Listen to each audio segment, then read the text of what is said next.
Welcome to the Black Gay History Channel.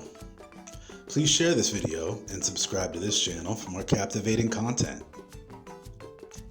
I never knew till just this week that Burkina Faso is one of the few West African countries that has never formally criminalized homosexuality in the country. And just like many of the African countries I've mentioned on this channel before, Burkina Faso, too, has a recorded history of indigenous homosexuality in the country. One of my favorite books, Boy, Wives, and Female Husbands, has a passage about how a well-known African spiritualist and author had an interesting run-in with gay African spiritualists in the country.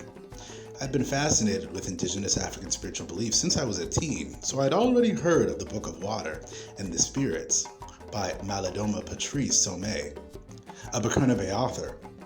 Though I haven't yet read this book, I've heard about it for many years, but what I did know is that he shared a candid remark in the book about how many of the spiritualists he encountered during his research in Burkina Faso were gay.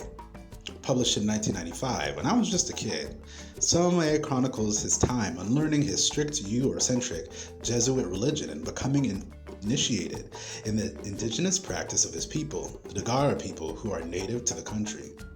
The Dagara, or the Dagaba, as they are also called, are a small ethnic group that has a history in several West African countries, including Ghana, prior to European colonization.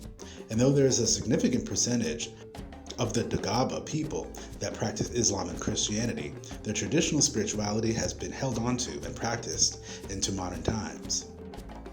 In an extended quote from Of Water and the Spirits, Somé basically breaks down the Dagara spiritual belief that gender has very little to do with anatomy, and that a higher spiritual attunement can make certain individuals vibrate at a higher frequency, making them gay or gender non-conforming, a point that many gay and LGBTQ activists have been saying for many years.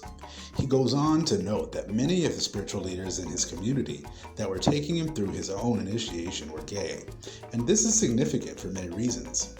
Many black spiritualists on both sides of the globe, on the Eastern and Western hemispheres, have been parroting their Christian and Muslim contemporaries, saying that homosexuality is somehow anti-African.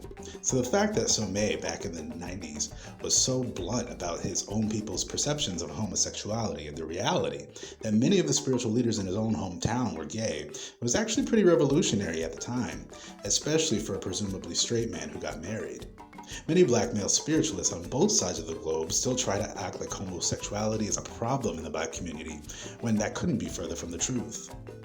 Let me be clear, I can say this because I myself am a black spiritualist who has encountered homophobia firsthand from African American spiritualists. Back in Los Angeles, I met with an Ifa divination Babalawo, a Baba being a spiritual leader in Ifa, the divination practice indigenous to Nigeria, particularly among the Yoruba people in west and south of Nigeria. On a personal note, the spiritual practice has always been fascinating to me, but it wasn't until early this year that I found out through DNA testing that I have significant Yoruba ancestry. So after all these years, to find out the spiritual practice is a part of my own heritage is mind-blowing, to say the least. Though the Baba had a lot of poignant things to say to me that resonated in our discussion, he said I needed to fight my gay identity, and of course I never went back. So while it's easy for us in North America to believe black Americans are somehow more enlightened on this topic, the spiritual leaders in Burkina Faso are also gay, whether open or not, and black spiritualists in liberal cities like Los Angeles are telling gay men to be straight. We have a lot of work to do on both sides of the pond, but it is remarkable that African spiritualists, even in smaller communities like that of the Dagara, are aware of the truth that gay people are a blessing in their own village.